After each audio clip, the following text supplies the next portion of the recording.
guys, kali ini kita kedatangan pompa Hitachi ZS330. Kemarin sempat ada keluhan loyo, jadi alat ini diinstal breaker.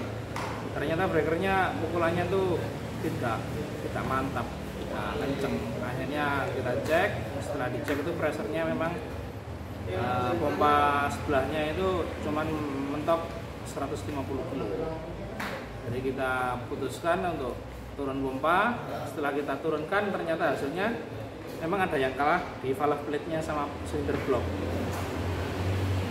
Ini guys.